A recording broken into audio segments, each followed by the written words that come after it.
શાહપુરના મસ્જિદે કદીમ પાસે ભૂવો પડતા લોકોમાં ભયનો માહોલ સર્જાયો. લગ્નનું મંડપ બાંધ્યું હતું તે જગ્યાએ પડતા લગ્નનો મંડપ પણ ખાડામાં પડ્યો. અગાઉ પણ આ જ વિસ્તારમાં 20થી 25 ફૂટ જેટલો ભૂવો પડ્યો હતો. બીજી વખત 10થી 15 ફૂટ જેટલો ભૂવો પડતા લોકોમાં ડરનો માહોલ જોવા મળ્યો. વારંવાર કોલ કરવા છતાં પણ સુરત મહાનગરપાલિકા મદદે ન આવતા લોકોમાં આક્રોશ જોવા મળ્યો. ભૂવો પડતા નીચે મેટ્રોની ટનલ સામે આવી સ્થાનિક લોકોએ ગંભીર આક્ષેપ કર્યા. ગેસ કંપનીના કર્મચારીઓ પણ મોડા પહોંચ્યાના આક્ષેપો કરાયા. મારું નામ છે મોહમ્મદ ફારૂક મોહમ્મદ અશરફ ચાંદીવાલા. શું ઘટના બની છે ને કઈ જગ્યા પર? આ ઘટના બની છે શાહપુરમાં છે, માછલીપીટની પાછળ મસ્જિદે કદીમની ગલીમાં પડે છે આ ગલી.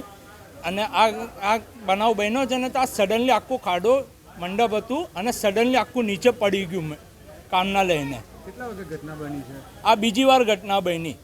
કેટલા વાગે ઘટના બની છે? આ ઘટના બની હમણાં 1 કલાક પહેલાં જ, એટલે એપ્રોક્સ સમજી લો કે 7:30ની આજુબાજુ, 7-7:30ની વચ્ચે આ ઘટના બની છે ને સડનલી આખું નીચે પડ્યું, આખું ભાગ જ નીચે પડ્યું. એનું કેટલા ફૂટ ખાડો પડ્યો છે? ઓછામાં ઓછું 10થી 15 ફૂટ ખાડો છે અને પ્લસ નીચે અંદર ટનલ બતાવે છે, અંદર છેક લગીને અંદર ટનલ બતાવે છે. એના પહેલાં બી સેમ ઘટના આ જ રોડ પર આગળ બની ચૂકી છે. ત્યારે એ લોકોએ ખાલી કોન્ક્રીટ નાખીને બંધ કરી દીધેલું. એની આગળની પ્રોસેસિંગ એ લોકોએ કીધી હતી કરવાની, પણ હજુ લગીન કરી નહીં હતી ને આ પાછી બીજી વાર થયું છે. ને અમે હમણાં લગીન લોકોને એસએમસીમાં ને બધામાં ફોન કર્યું પણ કોઈ સાહેબ લોકો હજુ લગીન આવ્યા નથી, અહીંયા ચેક કરવા બી આવ્યા નથી. કઈ ગાડીની અધિકારીઓ આવી છે? હમણાં ખાલી ફાયર બ્રિગેડની ટીમ આવી છે. અને ગુજરાત ગેસની બી ગાડી કે આવી? ગુજરાત ગેસની ગાડી આવી છે અને ફાયર બ્રિગેડની ગાડી આવી છે. બીજા કોઈ એસએમસીના કે કોઈ અધિકારી હજુ આવ્યા નથી. ફોન પર બી એ લોકો વાત કરે છે કે અમને આવતા હજુ બી 1-2 કલાક જેવું લાગશે.